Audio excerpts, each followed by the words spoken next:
শীত মানেই পিঠা উৎসব। আজকে আমরা দেখছি পাটিসাপটা পিঠা। আসসালামু আলাইকুম, চলুন রেসিপিটি শুরু করা যাক। আমার লাগছে 1.5 কাপ চালের গুঁড়ি,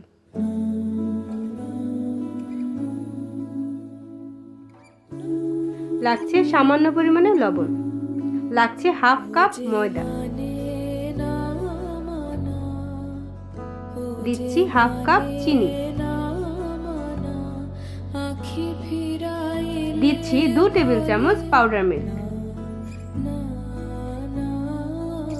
এবার অল্প অল্প পানি দিয়ে ভালো মতো মেখে নিতে হবে। একবারে বেশি করে পানি দেওয়া যাবে না, কেননা আমাদের কনসিস্টেন্সিটা বেশি থিক হলেও চলবে না, বেশি ঘন হলেও চলবে না। কনসিস্টেন্সিটা এরকম রাখতে হবে।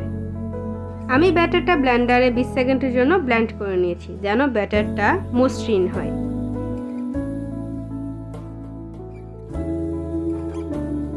দেখতেই পাচ্ছেন ব্যাটারের কনসিস্টেন্সিটা আমি কিরকম রেখেছি।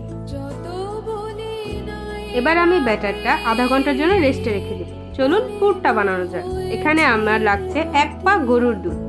আপনারা চাইলে লিকুইড দুধ না ব্যবহার করে মিল্ক পাউডারও ব্যবহার করতে পারেন। লাগছে হাফ কাপ মিল্ক পাউডার,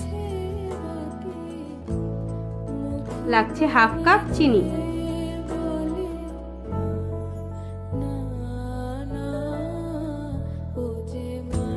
দিচ্ছি একটু ফ্লেভারের জন্য 2টি এলাচ, দিচ্ছি সামান্য পরিমাণে লবণ।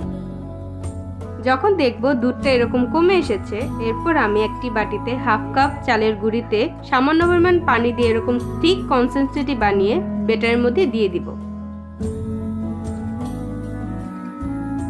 এটা কিন্তু অনবরত নাড়তে থাকতে হবে।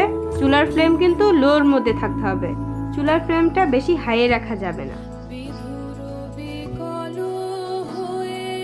দেখতেই পাচ্ছেন আমার পুরটা কিন্তু ঘন হয়ে আসা শুরু করছে। এই অবস্থায়ও নাড়তে থাকতে হবে ভালো মতো, যতক্ষণ না পর্যন্ত মসৃণ একটা পুর হয়ে যাচ্ছে। দেখতেই পাচ্ছেন আমার পুরটা কিন্তু রেডি। এখন আমি পিঠাগুলো বানিয়ে নিব।